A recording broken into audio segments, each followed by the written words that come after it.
আসসালামু আলাইকুম। তো আজকে থেকে আমরা সেই কাঙ্ক্ষিত ওয়ার্ডপ্রেসের টিউটোরিয়াল শুরু করতে যাচ্ছি। তো আহ, যারা এখনও হচ্ছে যে পিএসপি জাভাস্ক্রিপ্ট টিউটোরিয়ালগুলো দেখেননি তারা এগুলো দেখে নিতে পারেন। তো চলুন শুরু করি। তো প্রথমেই যেটা আপনার একটা ওয়ার্ডপ্রেস ইনস্টল করতে হবে। এখন ওয়ার্ডপ্রেস ইনস্টল করার জন্য আপনি অনেক ভিডিও পাবেন ইউটিউবে, আহ, আবার গুগলে সার্চ দিতে পারেন যে কিভাবে জ্যাম্পে আপনি ওয়ার্ডপ্রেস ইনস্টল দেবেন। তো ওয়ার্ডপ্রেস ইনস্টল দেওয়ার পরে এখন আমাদের প্রথমে যেটা লাগবে যে কাস্টমাইজেশনটা জানতে হবে। আপনি যদি কাস্টমাইজেশন না জানেন তাহলে আপনি প্লাগ ইন ডেভেলপ করতে পারবেন না।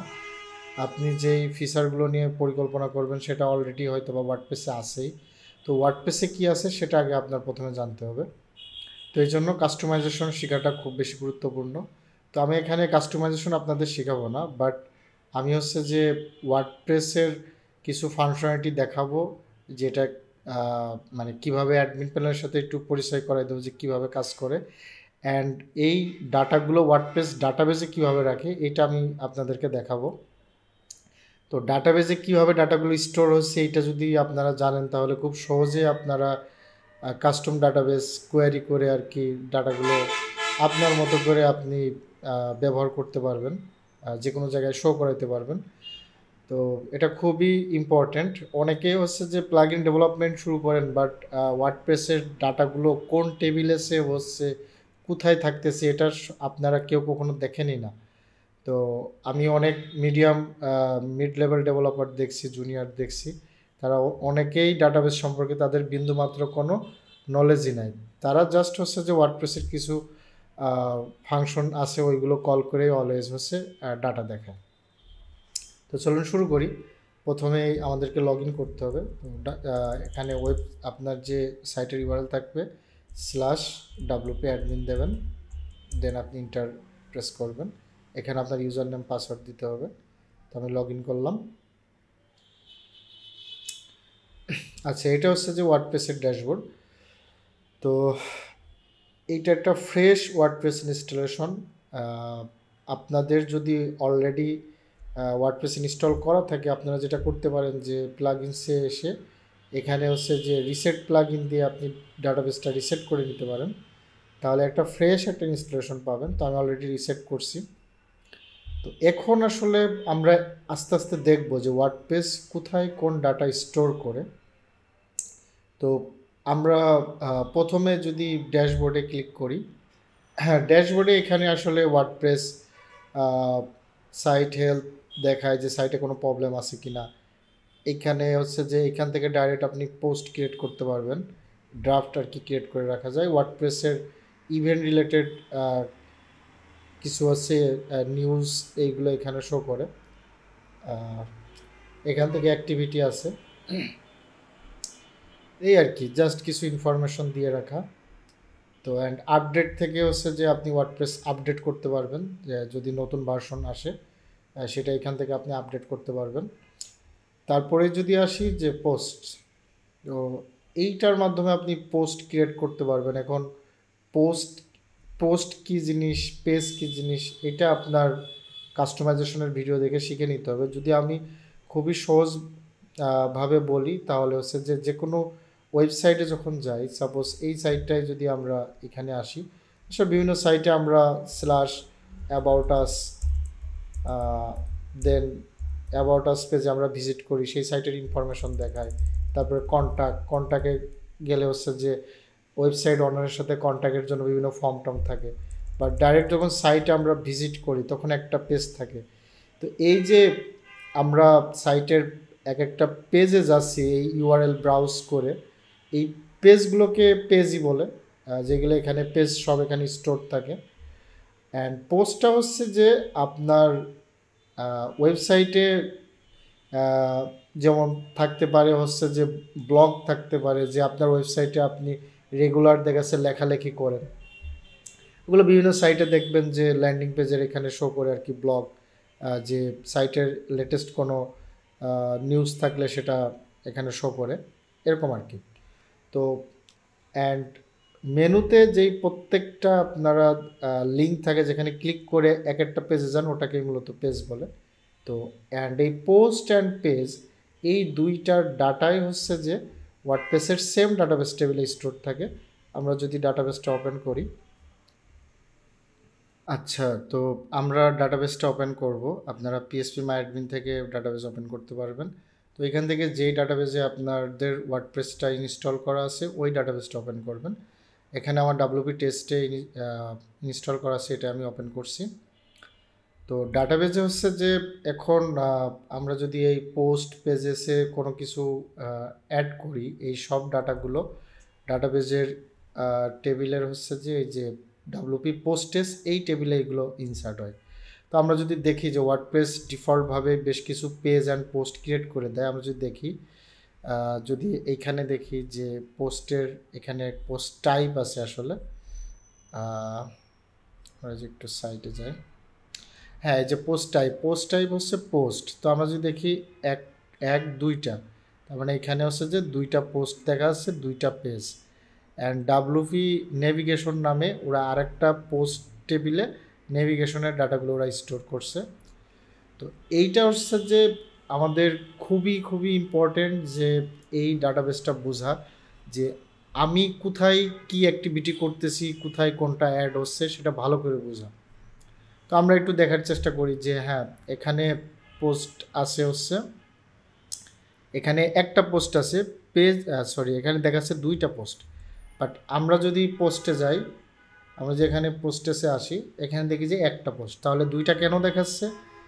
তো এইটা যদি আমরা উদ্ঘাটন করতে যাই তাহলে আমরা দেখব যে এইখানে হচ্ছে আমরা দেখার চেষ্টা করি যে কোথায় আসলে এইটার কোনো চেঞ্জেস আছে কি না। হ্যাঁ, যদি দেখি এখানে যে পোস্ট টাইটেল অটো ড্রাফট আসতেছে অ্যান্ড পোস্ট স্ট্যাটাসও অটো ড্রাফট। অ্যান্ড এখানে যদি দেখি 5 নাম্বার অথর একই আছে। আর কোনো ডিফারেন্স যদি আমরা খুঁজে পাওয়ার চেষ্টা করি একটু, আচ্ছা, তো কোনো ধরনের ডিফারেন্স নাই। তো আমরা ধরে নিলাম ঠিক আছে যে ওয়ার্ডপ্রেস নিজে একটা ড্রাফট পোস্ট ক্রিয়েট করছে। তো আমরা নিজেরা আরেকটা পোস্ট ক্রিয়েট করি। আমি এখানে অ্যাড নিউ পোস্টে যে ক্রিয়েট করি একটা যে টেস্ট পোস্ট। আচ্ছা, এটা আমি ক্রিয়েট করে পাবলিশ করলাম। এবার আমি ডাটাবেজে একটা রিলোড দেবো। এখানে যদি রিলোড দিই, দেখেন যে আমি একটা পোস্ট ক্রিয়েট করলাম কিন্তু ক্রিয়েট হলো 3টা ডাটাবেজে। তো আমি দেখি কি হলো, এই যে টেস্ট পোস্ট ঠিকই আসছে, এইটা আসার পরে দেখেন যে এটার পোস্টই আছে। এরপর দেখেন যে এই যে ডাব্লিউপি গ্লোবাল স্টাইলস নামে হচ্ছে যে একটা ডাটা এখানে ইনসার্ট হয়ে গেছে। তো এটা হচ্ছে কাস্টম স্টাইলস নামে। অ্যান্ড আমি যেটা ক্রিয়েট করছি সেই পোস্টের আরেকটা পোস্ট ক্রিয়েট হয়েছে ইনহেরিট, পোস্ট স্ট্যাটাস ইনহেরিট। তো এইটার মাধ্যমে আমরা এটা যদি বুঝতে পারি যে হ্যাঁ ওয়ার্ডপ্রেসের যখন পোস্ট ক্রিয়েট করা হয়, ওয়ার্ডপ্রেস যেটা করে যে প্রত্যেকটা পোস্টের এই যে পোস্ট টাইপ রিভিশন, মানে ওয়ার্ডপ্রেস কিন্তু রিভিশন হ্যান্ডেল করে, যাতে আমরা হচ্ছে যে ভার্সন ম্যানেজ করে। সাপোজ আজকে একটা আমি আপডেট করলাম, আমি দেখা যাচ্ছে যে 1 ঘন্টা বা 2 ঘন্টা পরে আবার আপডেট করলাম, তখন ওয়ার্ডপ্রেস এই রিভিশন রেখে দেয়। তো রিভিশনের কারণে কোনো ভুলবশত যদি কোনো চেঞ্জেস করি, আমরা ওল্ড ভার্সনে আবার ব্যাক যেতে পারি, কন্টেন্টগুলো আমরা ব্যাক নিয়ে আসতে পারি। তো এইভাবে ওয়ার্ডপ্রেস রিভিশন ম্যানেজ করে। রিভিশনের আরও অনেক কাজ আছে। তো এখান থেকে আমরা নতুন একটা জিনিস শিখলাম। এখন আমরা যদি আসলে ডাটাবেজে না আসতাম, আমরা কিন্তু জানতামই না যে ওয়ার্ডপ্রেস রিভিশনটা কেমনে ম্যানেজ করে। তো এইটা আমরা জানলাম যে হ্যাঁ ওয়ার্ডপ্রেস রিভিশনটা পোস্ট টেবিলেই ম্যানেজ করে। তারপরে দেখেন যে ডাব্লিউপি গ্লোবাল স্টাইলস, এইটা কেন? কারণ হচ্ছে যে এইটা এই যে ওয়ার্ডপ্রেস গুটেনবার্গ এডিটর ব্যবহার করতেছে, এই এডিটরের জন্য ওইটাকে ওয়ার্ডপ্রেস ইনসার্ট করতেছে। এখন আমরা আরেকটা ইনসার্ট করি, এখানে 8 নাম্বার পর্যন্ত আছে আইডি। আমরা আরেকটা যদি করি, এটার নাম দিই অ্যানাদার পোস্ট, এটা যদি আমি পাবলিশ করি, এখন যদি আমি ডাটাবেজে আসি, এসে যদি আমি রিলোড দিই, এখন দেখব 2টা ক্রিয়েট হয়েছে। এখন কিন্তু নতুন করে কাস্টম স্টাইলস আর ক্রিয়েট হয়নি। তো এটাও আমরা জানলাম যে এই কাস্টম স্টাইলস মেবি একটাই ক্রিয়েট হয়, ঠিক আছে। আমি নিজেও এটা 100% জানি না যেটা কয়টা ক্রিয়েট হয়। তবে আপনাদের সাথে আমি নিজেও এক্সপ্লোর করতেছি। এইভাবে আসলে আমার নিজেরও কখনো এক্সপ্লোর করা হয় না, বাট আমার এক্সপিরিয়েন্স থেকে মনে হয় যে এইভাবে শেখাটা অনেক বেশি গুরুত্বপূর্ণ প্লাগইন ডেভেলপমেন্টের জন্য। আচ্ছা, ওকে। তো এটা হয়তো বা এরকম কিছু হইতে পারে যে কোনো একটা পার্টিকুলার পোস্ট টাইপের জন্য একটাই ক্রিয়েট হইতে পারে WP গ্লোবাল স্টাইলস, এটা হওয়ার পসিবিলিটি সবচাইতে বেশি, আমি ভুল হইতে পারি। আচ্ছা, তো এটা গেল। আমরা এখন একটা পেজ ক্রিয়েট করি। আমরা যদি অ্যাড নিউ পেজে আসি, অ্যান্ড আরেকটা যে ইনসার্ট হয়েছে ওইটা কিন্তু রিভিশন ইনসার্ট হয়েছে। হ্যাঁ, রিভিশন ইনসার্ট হয়েছে। তো এটাই। তো আমি যদি এখানে পেজ ক্রিয়েট করি যে অ্যাবাউট আস একটা পেজ ক্রিয়েট করলাম, অ্যান্ড এখানে এসে যদি আমি রিলোড দিই, এখানেও 2টা করে ক্রিয়েট হচ্ছে।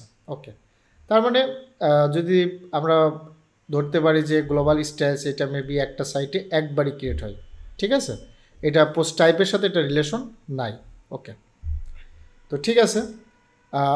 আমি এটা দেখাচ্ছি যে আপনাদের নিজেদেরকে এইভাবে দেখে দেখে শিখতে হবে যে আসলেই ওয়ার্ডপ্রেসের বিহেভিয়ারটা কী, যে আমি এখানে চেঞ্জ করলে ওয়ার্ডপ্রেস কীভাবে ডাটা স্টোর করে। এখন আরেকটা জিনিস আমি মিস করছি, যেমন এখানে যেমন ক্যাটাগরি আছে, এই ক্যাটাগরিগুলোকে ওয়ার্ডপ্রেস টেক্সোনমি বলে। তো এইটার ডাটা কোথায় স্টোর করে ওয়ার্ডপ্রেস? এইটা স্টোর করে এই যে এখানে টেবিল আছে 1 2 3 4টা টেবিল, এই 4টা টেবিল মিলে এটা ওয়ার্ডপ্রেস ম্যানেজ করে। WP terms meta, terms টেক্সোনমি and relationships. তো রিলেশনশিপস টেবিলের কাজটা হচ্ছে যে 2টা টেবিলের বা মাল্টিপল টেবিলের ভিতরে রিলেশন ইস্টাবলিশ করা, যাতে আমরা খুব সহজেই কোয়ারি করে ডাটাগুলো নিয়ে আসতে পারি। তো আমি একটা ক্যাটাগরি এখানে ক্রিয়েট করি, যে সাপোজ কি করতে পারি, PSP নামে একটা ক্যাটাগরি ক্রিয়েট করলাম। এখান থেকে যে অ্যাড ক্যাটাগরি দিই, PSP নামে একটা ক্যাটাগরি ক্রিয়েট হয়ে গেছে। এখন যদি আমি রিফ্রেশ দিই, এখানে কোনো কিছু নাই। আমি যদি এই জায়গায় রিফ্রেশ দিই, কোনো কিছুই পাচ্ছি না। টার্মসে যদি আসি, হ্যাঁ, এখানে চলে আসছে। তো এই টার্মস টেবিলে এটা ইনসার্ট হয়ে গেছে। অ্যান্ড টার্মস মেটাতে যদি আসি, মেটাতে কোনো কিছু নাই, যেহেতু আমরা মেটা রেজিস্টার করিনি। এখানে কিন্তু মেটা রেজিস্টার করা যায়, যেটা ওয়ার্ডপ্রেস রিসেন্টলি এই মেটার অপশন দিয়েছে। অ্যান্ড টার্মস টেক্সোনমিতে এটা আমাদের আইডি দেখে আসতে হবে। WP টার্মসের 3 number ID. টার্ম টেক্সোনমিতে দেখেন যে 3 নাম্বার, এই যে টার্ম আইডি 3 নাম্বার আইডি, তার মানে এই যে টার্মস টেবিলের আইডিটাকে টার্ম আইডি বলতেছে, 3 নাম্বার আইডি। এটা কার সাথে রিলেশন থাকতেছে? এটা যদি, হ্যাঁ, এইটা টার্ম আইডিটা টেক্সোনমির আন্ডারে, তার মানে এটা ক্যাটাগরি টেক্সোনমি, ঠিক আছে। বাট আমরা যদি টার্মসে আসি, টার্মসে কিন্তু ওইটা দেওয়া নাই যে এটা ক্যাটাগরি, এখানে কিন্তু দেওয়া আছে শুধু PSP, আর কিছু নাই। তো এই যে টার্ম টেক্সোনমিতে আলাদা করে জানা যাচ্ছে যে হ্যাঁ, 3 নাম্বার আইডিটাই মানে 3 নম্বরে যে টার্মটা আছে ওইটা ক্যাটাগরির টার্ম। তাহলে এটা ধরে খুব সহজে ডাটাবেস কোয়ারি করে আলাদা করে ডাটা নিয়ে নেওয়া যাবে। তো এইভাবে আপনারা চেক করে দেখবেন খুব ভালোভাবে। তারপর দেখা যাচ্ছে কাস্টম টেক্সোনমি যখন ক্রিয়েট করবেন, তখনও আপনারা দেখতে পারেন যে রিলেশনশিপটা কীভাবে হচ্ছে। এখন দেখা যাচ্ছে যে আপনি ভাই ওয়ার্ডপ্রেস খুব বেশি পারেন না, কিন্তু আপনি ওয়ার্ডপ্রেসের ডাটাবেসটা সুন্দরভাবে জানেন, আপনি যে এটা কোথায় ডাটাবেস মানে ডাটা ইনসার্ট হচ্ছে, তো কিন্তু আপনি খুব সহজে ChatGPT দিয়েও আপনি কোয়ারি লিখে ফেলতে পারবেন, লিখে দেখা যাচ্ছে সেই ডাটা শো করে দিতে পারবেন। এটাই। তো এটা যদিও হচ্ছে যে স্ট্যান্ডার্ড ওয়ে না, বাট আপনি আপনার কাজ চালাইতে পারবেন। আচ্ছা, এরপরে যদি আমি মিডিয়াতে আসি, এখন এখানে কোনো মিডিয়া নাই। আমি যদি অ্যাড নিউ করি, দেখি আমার সেখানে বিভিন্ন স্ক্রিনশট আছে।